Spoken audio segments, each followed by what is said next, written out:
BTech പഠിച്ചത് ബിടെക്കിൽ നമ്മൾ അലസിയിരുന്നത് പോലെ ഇനിയും അങ്ങനെ ഇരിക്കാൻ പറ്റത്തില്ലല്ലോ. നോൺ IT എന്ന് വന്നിട്ട് IT ഫീൽഡ് പഠിക്കാൻ പറ്റുമോ ഇല്ലയോ. പക്ഷെ ഇവിടെ വന്ന ഒരു ഫസ്റ്റ് ഡേ തൊട്ട് എനിക്ക് മനസ്സിലായി നമ്മളങ്ങനെ.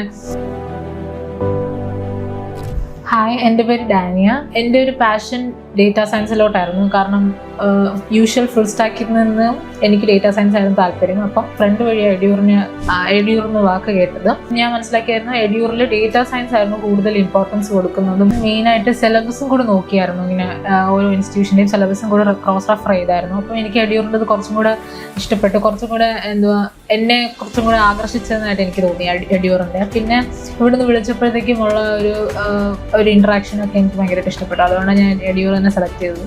ഞാൻ ആദ്യം ഏതൊരു ഇൻസ്റ്റിറ്റ്യൂഷനിൽ നമ്മൾ കയറുമ്പോഴത്തേക്കും അതിൽ ഒരു മെൻറ്റർ സപ്പോർട്ട് കിട്ടുമോ, എത്രത്തോളം കിട്ടും, പ്ലേസ്മെൻ്റ് ഒക്കെ എങ്ങനെയാണ്, നമുക്ക് എത്രത്തോളം ഫ്രീ ആയിട്ട്. ഇനിയും ബിടെക് പഠിച്ചത് ബിടെക്കിൽ നമ്മൾ അലസിയിരുന്നത് പോലെ ഇനിയും അങ്ങനെ ഇരിക്കാൻ പറ്റത്തില്ലല്ലോ, നമ്മുടെ കരിയർ അല്ലേ. പക്ഷെ ഇവിടെ വന്ന ഒരു ഫസ്റ്റ് ഡേ തൊട്ട് എനിക്ക് മനസ്സിലായി നമ്മളങ്ങനെ ഒരു മെൻറ്റർ ടീച്ചർ സപ്പോർട്ട് അങ്ങനെ അല്ലായിരുന്നു. പ്ലേസ്മെൻറ്റിൻ്റെ കാര്യം എല്ലാവരെ പോലെ എനിക്കും ഡൗട്ട് ഉണ്ടായിരുന്നു. ആദ്യം എന്താവും, പ്ലേസ്ഡ് ആവോ, പ്ലേസ്മെൻറ്റ് അസിസ്റ്റൻസ് ആണോ, പ്ലേസ്മെൻറ്റ് സപ്പോർട്ടാണോ, അങ്ങനത്തെ കുറേ ഡൗട്ടൊക്കെ ഉണ്ടായിരുന്നു. പിന്നീട് ഓക്കെ ആയിരുന്നു എല്ലാം. നമ്മൾ ബിടെക് പഠിക്കുന്ന പോലെ അല്ലല്ലോ ഇത്. ഒരു ടെക്നോളജി നമ്മൾ കൂടുതലായിട്ട് ഡീപ്പായിട്ട് മനസ്സിലാക്കണം. അതിൻ്റെ ഇപ്പോൾ പ്രോഗ്രാമിംഗ് സൈഡ് മാത്രമല്ല, തിയററ്റിക്കൽ സൈഡും നമ്മൾ കൂടുതലായിട്ട് മനസ്സിലാക്കണം. അപ്പോൾ അതൊക്കെ ഫസ്റ്റ് ടൈം എനിക്ക് ഒരു ചാലഞ്ചാണ്, ഇത്ര ഡീപ്പായിട്ട് നമ്മൾ പഠിക്കുന്നത്. കാരണം ബിടെക് എക്സാം എഴുതി പാസ്സാവുന്നത് പോലെ തിയററ്റിക്കൽ മാത്രം പഠിച്ചാൽ, അല്ലെങ്കിൽ പ്രാക്ടിക്കൽ നമ്മൾ കാണാതെ പഠിച്ചായിരുന്നല്ലോ ബിടെക് ഒക്കെ എഴുതിക്കൊണ്ടിരുന്നത്.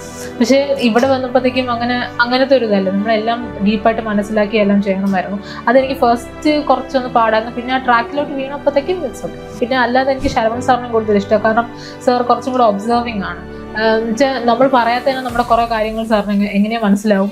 അങ്ങനത്തെ ആ കാര്യങ്ങൾ സോൾവ് ചെയ്യാനുള്ള കാര്യങ്ങളൊക്കെ പറഞ്ഞു. പിന്നെ ആത്മാർത്ഥമായിട്ട് നമ്മൾ ലൈക്ക് നോളജ് അക്വയർ ചെയ്യണമെന്ന് സാറിന് ഭയങ്കര ആഗ്രഹമുണ്ട്. അപ്പം അതൊക്കെ എനിക്ക് ഒരു വിശ്വാസം ഉണ്ടായിരുന്നു. ഇപ്പോൾ ചിലപ്പം എല്ലാവരുടെ കൺസേൺ ആയിരിക്കും നോൺ IT എന്ന് വന്നിട്ട് IT ഫീൽഡ് പഠിക്കാൻ പറ്റുമോ ഇല്ലയോ എന്ന്. പക്ഷേ ഇൻട്രസ്റ്റ് ഉണ്ടെങ്കിൽ എന്ത് വേണമെങ്കിലും പഠിക്കാൻ പറ്റും. പിന്നെ എൻ്റെ മെൻറ്റർ ഒരുപാട് സപ്പോർട്ട് ചെയ്തിട്ടുണ്ട്. അലീന മിസ് ഒരുപാട് സപ്പോർട്ട്. കാരണം അലീന മിസ്സിൻ്റെ ആ ഒരു സപ്പോർട്ട് കാരണമാണ് ഈ ഒരു ഇമ്പാക്റ്റ് എനിക്ക് വന്നത് എഡ്യൂറിനെ പറ്റി.